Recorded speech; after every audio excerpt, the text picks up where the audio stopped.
Hello everyone. So today is an interesting video because I would like to speak about the face. A lot of people have different issues with their face, with their skin, and it's very important to understand what our face is and what it represents.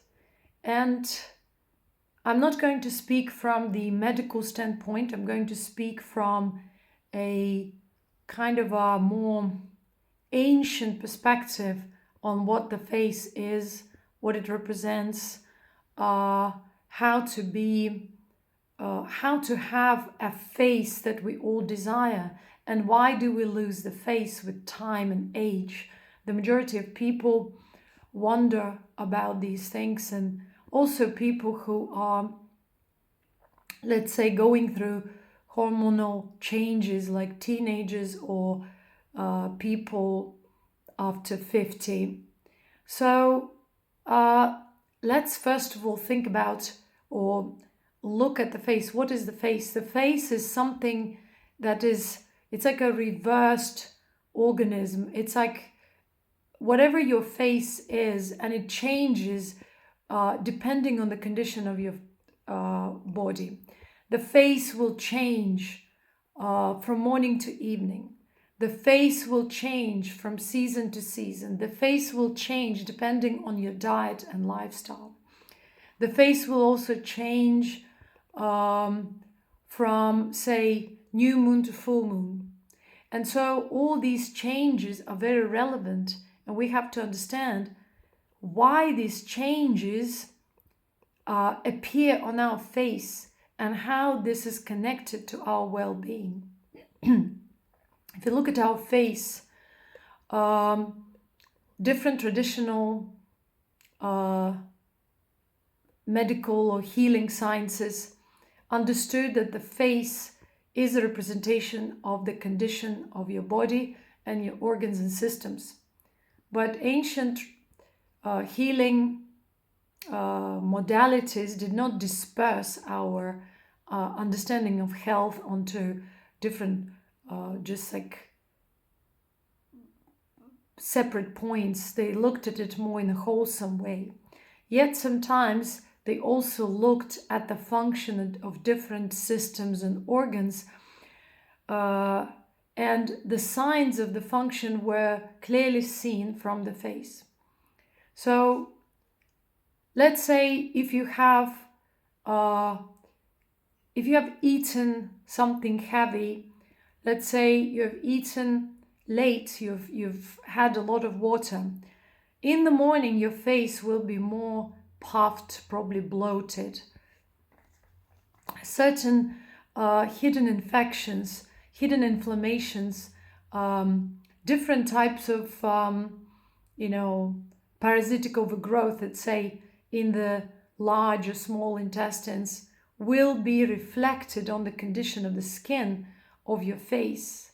Let's say if you stay indoors, if you don't breathe properly, if you don't walk enough, if you don't,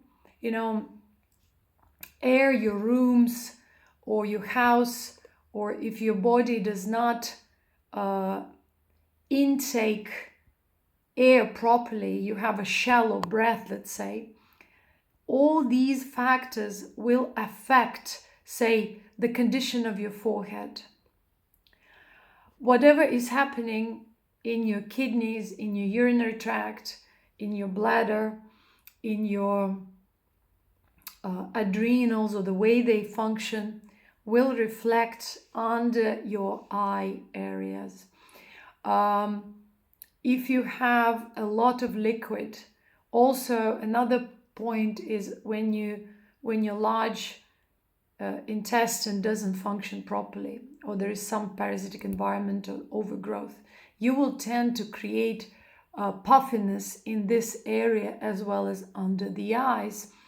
And you may do a lot of different massages or whatever you do there to get rid of your jowls, or to have a more defined and youthful chin. You will tend to accumulate liquid there simply because you eat late, because there's a problem in your digestive system.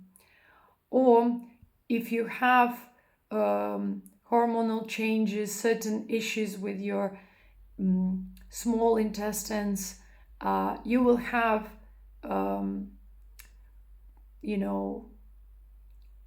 different changes in your skin texture, maybe the appearance of pimples or something else in your chin, around the lips. If the walls of your large intestines, small intestines are polluted, there is a certain presence of parasites or some sort of fungi, or in general the intestines are polluted, this will create deep wrinkles in your cheek and nasal area. So if you want to look youthful, to be to have clean skin, to have no jowls, no pimples, no it can always happen temporarily. Also, let's say you don't want to have dry skin. So it all will depend on your diet and lifestyle, hydration, and the way you absorb nutrients, vitamins, also the amount of time you spend outside. So if you don't spend outside anytime, you just stay at home, do your work with your phone, with your computer, you will have stagnancy in your body, also energetic stagnancy, and so it will result on the quality of your skin and the way your face looks. Sometimes people say this person looks tired.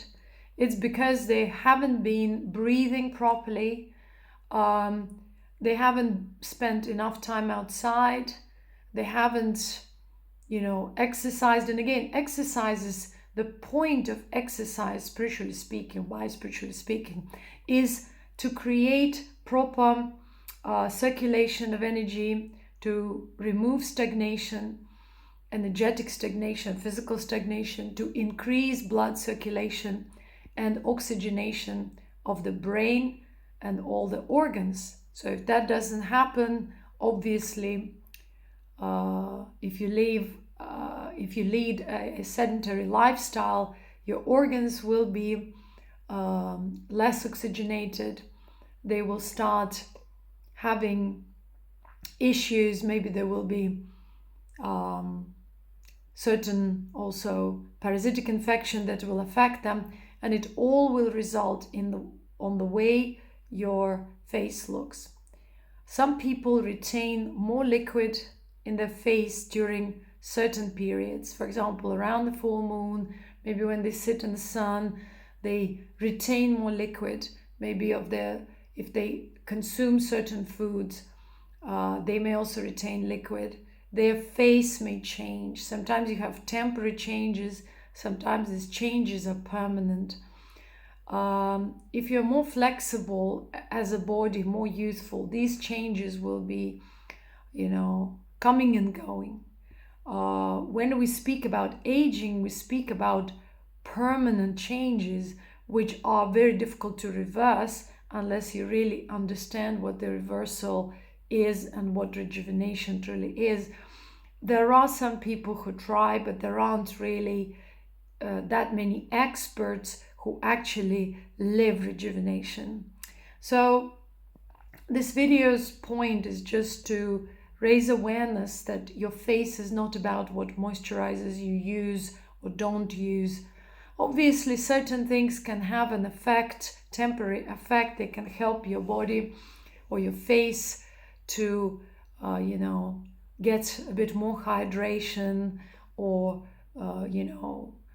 you can take certain supplements, but all of these might not work the way you wish, or the result might not be the way you expect, only because you have to look at rejuvenation and health in a kind of different way, in a more biospiritual way, where you take several factors into account: sleep, stress levels, lifestyle, food intake, the timing of food intake, also what type of food you take, what your systems are used to, what climate you're used to, or seasonal changes, when there are seasonal changes, how you adjust your diet and lifestyle to the seasonal changes. How do you adjust your diet and lifestyle to different cosmic changes, planetary changes, lunar changes, solar changes, and so on and so forth. I mean, this is a science. It's not just like to look at, okay, if I take more magnesium or more B1, certain things will happen. Certain things might happen temporarily, but you have to look at your system from a biospiritual standpoint. You also have to see your consciousness, the way you perceive life consciously, what your fundamental beliefs, ideas of life, how these ideas become toxic patterns or currents within your consciousness, and how they dictate your actions, dictate your diet, your lifestyle, what you do and don't do. You also have to take into account certain situations in life. Let's say for a week you have stress, so this will affect the way you process your food, the way you sleep, the way your body generally, appears. Maybe you start having more junk food during this time, or more sugar. You start craving for something. So this will change your gut flora. When your gut flora changes, everything changes. Your face might change too. If you have a lot of sunlight or you have lack of sunlight, this will also change the way you are capable of assimilating certain nutrients and vitamins and food in general. It will also reflect on your face. When we have certain, pimples in some areas, we have jowls, we have, puffiness here and there. It's always something, it's about something that is happening in your gut.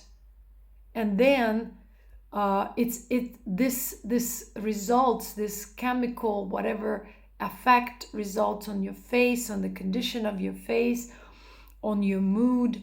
And so either this change or appearance is temporary, or it becomes a permanent state, because you keep on doing one and the same thing that keeps you in that kind of a stagnant loop of negative or kind of not very healthy or balanced diet or lifestyle, or it may be addictive even lifestyle, where you are addicted to certain activities. Maybe you watch your phone maybe for too long, or for many hours. Maybe you work on your computer. Maybe you stay in a lot. Maybe you just don't want to make food, or you don't want to eat healthily. So all of these will define the way your face will look. But more so, it's also about the emotional mental states. If you're constantly in a state of resentment, you're vengeful, you're fearful, you're anxious, all of that will deplete you from within, will eat you from within, will create stagnation in your energy body, and it also will result in the way you look. Even if you eat healthily, even if you lead a healthy lifestyle, the state of your mind, your spiritual state, your consciousness, if it's not in that balanced, aligned state, all these physical activities or remedies or different types of diets, the healthiest diets on earth will result in negative, or negatively will not create the desired result, simply because your energy body is still depleted from within, because you entertain toxicity from within. You can't let go of certain patterns or thoughts that keep on coming and going. You keep on draining yourself from within. And so the spiritual aspect of rejuvenation is very important. There is no such a thing as reversal of aging or rejuvenation or health without understanding the consciousness and the way it operates through the body, and how our conscious patterns, how our thoughts and emotions deplete us, and how we believe that it is normal to have those thoughts and emotions. So thoughts and emotions are a result of karmic corruption, but this is not the point of the video. In general, when we resent someone or something, when we cannot live in a relaxed state consciously, we cannot also relax physically. And when we cannot relax physically, whether we sleep or don't, whether we rest or don't, we cannot experience that blissful contentment, that beautiful relaxed state that actually rejuvenates us from within. So it is the absorption, the meditative absorption, that, or meditation, deep, natural, spontaneous meditation, that's supposed to be there all the time as our natural being, is the key ingredient for rejuvenation. And if we want to stop aging, we are to learn to cultivate that. But we cannot cultivate that just because we want so, simply because we have this uncontrollable flow of emotions and thoughts, which are connected to our negative karmic patterns within the collective and individual consciousness. And until we understand these undercurrents that kind of eat us alive, you may say, or suck our energy from within and also from without, because other people trigger us, so we connect to their energies. But this connection happens from within, because we also represent that toxic energy from within. And so through this entanglement, we drain our energy, and our vital energy, the draining of our vital energy results in aging, in different, in depletion of our organs and systems. And that depletion results in the way our face is and looks. And it's true that sometimes, or every one of us has certain challenging moments in life, certain changes. We can stay in the north, in the south, in the east, in the west. We can do different activities, and it will also result in the way our face looks. But fundamentally, the face will not change if you have a balanced mindset. You remain in peace and alignment. You learn to let go and step out of one moment into a new moment, as if it were a clean slate. And you choose wisely. You make choices based on your, desire to be balanced, healthy, aligned, and to enjoy the well-being and longevity in this life. I hope this video helps you to navigate, and you look at beauty, rejuvenation, longevity a little bit deeper. Deeper means you understand that everything starts with consciousness. The body is the fruit, the consciousness is the root. And even though it's important to have discipline, the awareness and discipline have to be in alignment so that we can live long, and not only live long, but also enjoy the quality of life, and at the same time like the way we look, the way we appear. And if we don't like the way we appear now, we should understand and realize that we can actually make an effort to transform ourselves spiritually, to apply some minor changes which could actually lead us to that image of ourselves which is more suitable. And that image is from within. This is that blissful contentment that results in the glow of the face, in the youthfulness, in the energy, in the spiritual potency. Thank you very much and stay blessed.